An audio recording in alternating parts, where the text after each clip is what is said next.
What's up, everybody? Welcome back to my channel. If you haven't been here before, please be sure to like, share, and subscribe. My channel is all about my journey to become healthy, as well as to give you occupational therapy information to make your life that much easier when you're trying to either become a new OT or you're a seasoned therapist and just want to get some more information to help you in your practice. So let's begin.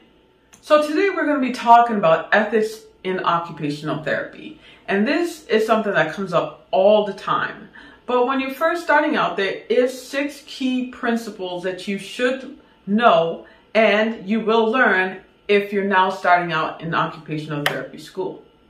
Now, these 6 principles, I'm going to make it very easy for you to remember because sometimes when we look at them, it might be kind of hard to recall. So I always use the techniques where I take the beginning of the letter and I put it together and I try to create a word out of it.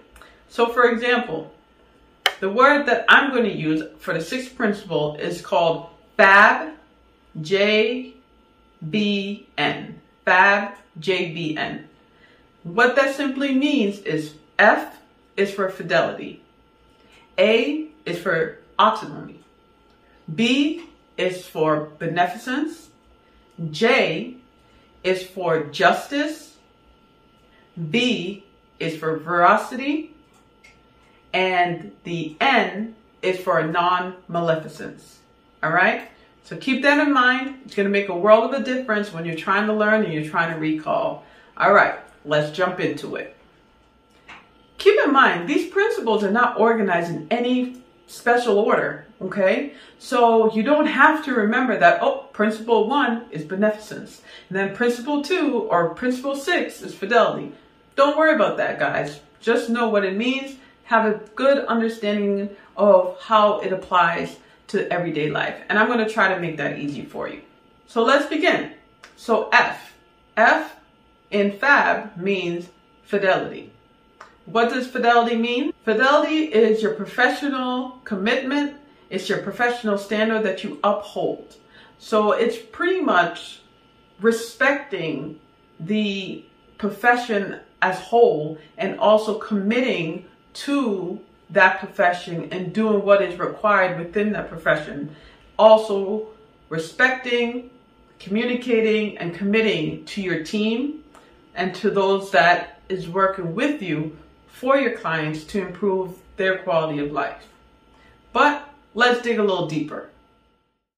Occupational therapy personnel shall treat clients, colleagues, and other professionals with respect, fairness, discretion, and integrity.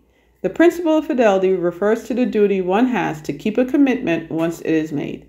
This commitment refers to promises made between a provider and a client, as well as maintenance of respectful colleagues and organizational relationships. Professional relationships are greatly influenced by the complexity of the environment in which occupational therapy personnel work. Autonomy is respect and acceptance of your client's wishes. Your client has the right to say no. So if your client doesn't want to do therapy with you, they have the right to say no. This is part of autonomy. But let's take it a little deeper. Autonomy. According to AOTA, occupational therapy personnel shall respect the right of the person to self-determination, privacy, confidentiality, and consent. The principle of autonomy expresses the concept that occupational therapy personnel have a duty to treat the client or service recipient according to their desires within the bounds of accepted standards of care and to protect their confidential information. Often, respect for autonomy is referred to as self-determination principle. Respecting the autonomy of service recipients acknowledges their agency, including their rights to their own views and opinions and their rights to make choices in regards to their own care and based on their own values and beliefs.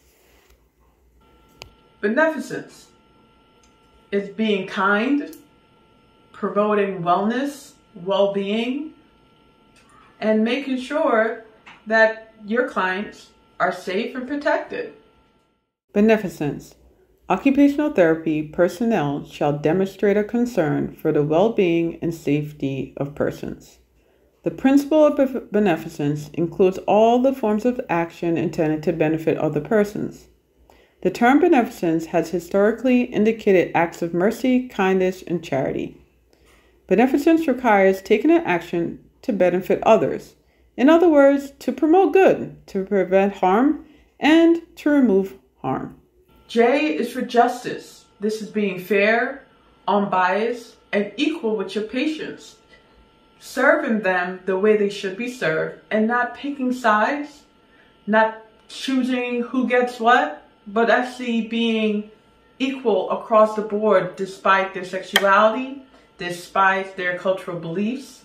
Okay? So this is very important in this principle. Justice. According to AOTA, occupational therapy personnel shall promote equity, inclusion, and objectivity in the provision of occupational therapy services. The principle of justice relates to fair, equitable, and appropriate treatment of persons. Occupational therapy personnel demonstrates attitudes and actions to respect, inclusion, and impartiality towards persons, groups, and population with whom they interact, regardless of age, gender identity, sexual orientation, race, religion, origin, socioeconomic status, degree of ability, or any other status or attributes. Occupational therapy personnel also respect the applicable laws and standards related to their own area of practice. V is for veracity. Veracity, it just simply means being truthful, being honest with your patients. If you don't know the answer to their question, say you don't know and tell them you'll get back to them when you do have the answer. Sometimes as therapists, we feel like we should know everything or we should know all the questions that our clients may have for us, and that is not the case because sometimes you just don't know. So simply tell them, you know what, let me dig a little deeper, let me find out for you and I'll get back to you. Nothing wrong with that. So this is very important that you just be truthful and you be honest with your patients and also with the profession. If you see something wrong, say something. Veracity. According to AOTA, occupational therapy personnel shall provide comprehensive, accurate, and objective information when representing the profession. The principle of veracity refers to comprehensive, accurate, and objective transmission of information that includes fostering understanding of such information. Veracity is based on the virtues of truthfulness, candor, honesty, and respect owed to others. In communicating with others, occupational therapy personnel implicating promise to be truthful and not deceptive. And N, lastly, is non-maleficence. Simply means do no harm. Do not neglect your patient. Do not physically harm your patients. Do not be verbally abusive to your patients. And again, I'm saying patient, but this just goes just in life, that you shouldn't do harm to others. But let's take it a little deeper. Non-maleficence. According to AOTA, occupational therapy personnel shall refrain from actions that cause harm. The principle of non-maleficence indicates that occupational therapy personnel must refrain from causing harm, injury, or wrongdoing to recipients of service, whereas beneficence requires taking action to incur benefit.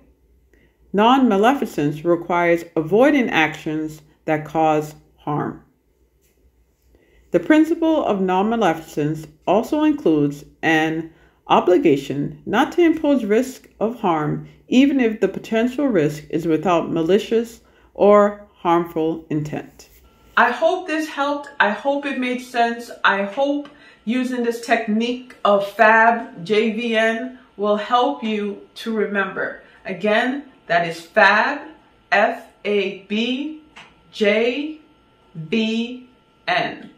All right, guys, please be sure to comment. If you have any questions, leave in the description below. I hope I made this as simple and easy to remember for you. All right, guys, take care.